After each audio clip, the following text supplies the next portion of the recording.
Matt Ryan. What first thought that pops in your head? Not exciting, right? He's 30, No. he's 37, 35. He's 35.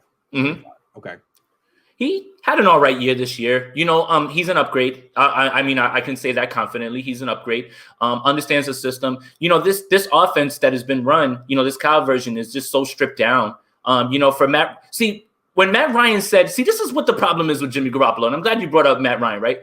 When Matt Ryan said that it took him the second year to learn this offense, he didn't learn the version of the offense that is here now. He learned the full shebang, Kyle Shanahan offense. Yeah. And that's what we were talking about with this second year growth, right? Not like that's what shovel pass, screen pass, slant. No. Right. They went down the field.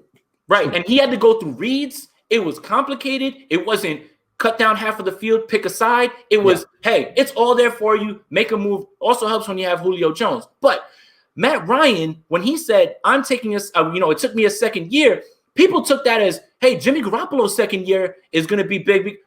They didn't change the offense. He has to keep it stripped down like that because of the quarterback play. It's not the same thing. So I'm tired of people saying, oh, he doesn't have enough time in the system. No, the coach knows that this system will not run at its peak level with the quarterback play that we have now. Sorry, I don't know where that came from and why I needed to say that, but yeah. And real quick, with Matt Ryan, like, he's so much better than Jimmy Garoppolo. You don't understand. Like, the Niners probably would have won that Super Bowl with Matt Ryan last year.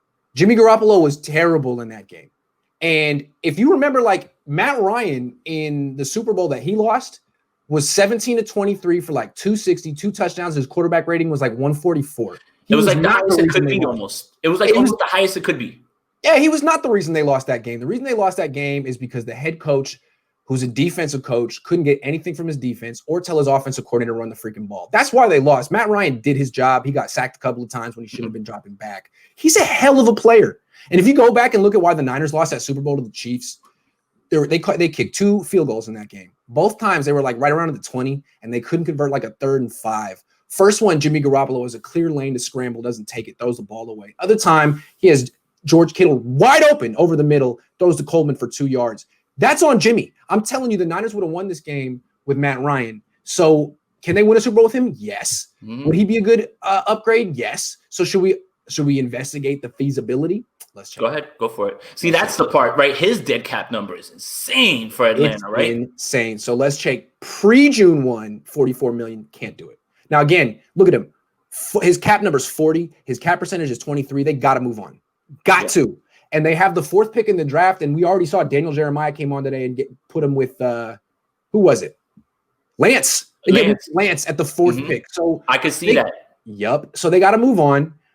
They got to trade. They can't trade him pre-June 1, though. They just can't. Let's look post-June 1. Mm-hmm. Bingo. 17 million, way better. So if that means the Niners can keep their 12th pick, offer their 1st-round pick next year, maybe a 2nd-round pick in 2023.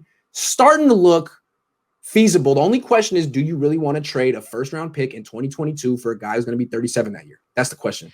That is the question. And I think that, when it comes to how I'm ranking who I want, Ryan is probably, if it's 5, he's probably closer to 5 than he is 1 for me.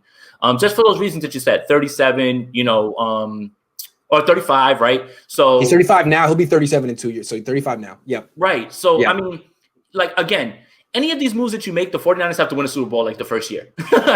You can't mess around and say, oh, this is a year to mess around with. Like, if you identify your guy, you have to win this year. Well, let's compare the Ryan trade to the Stafford trade. Like, with the Stafford trade, we both agreed they'd have to trade that 12th pick.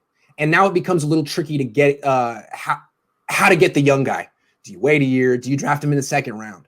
What you could do if you trade for Ryan, you keep that 12th pick. You could take Lance and sit, or whoever is available at 12 and sit him a year. Or you could take Trask and sit him a year. Whoever the guy you want in 2021, you can take that dude. And now you get Ryan and the young guy on the team at the same time. Ryan will be on your squad for 2 more years. And then the young guy will be ready to replace him after that. Seems like it works. Yeah. Seems like it works. Yeah. I don't know exactly how many picks he'd be, but probably fewer than Stafford.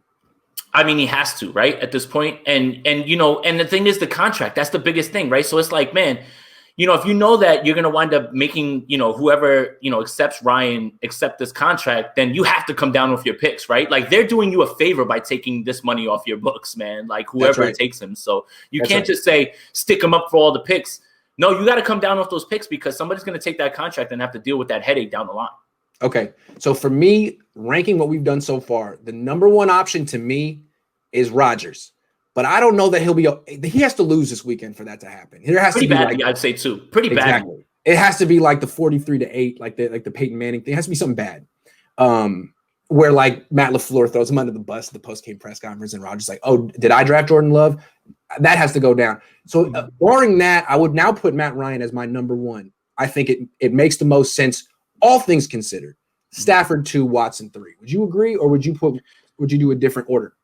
No, I think that's good, actually. That's fair. I think Watson is the one that we want just because he's younger, but we understand, everything that goes into that. And who knows, right? I'm not going to speculate on whether that's going to happen. I just know I'd like it, like that's it. I just want to see this offense with, the 49ers have been starved for a guy like Deshaun Watson since Steve Young. Yeah. Right? The 49ers have not had a franchise quarterback since Steve Young. Right. Steve Young won a Super Bowl when I was 11. Yeah. Think about that. Yes. So I mean that's the thing, right? When 49er fans see 23-year-old stud that they can build around, you got, and of course this is with Stafford, man. I was waiting for him to pop in. It's like as soon as you say Stafford, it's like he's on in. The one thing I think that I like about the Ryan thing is being able to keep that 2021 pick. That's a nice little added bonus. But Stafford is younger, he's better.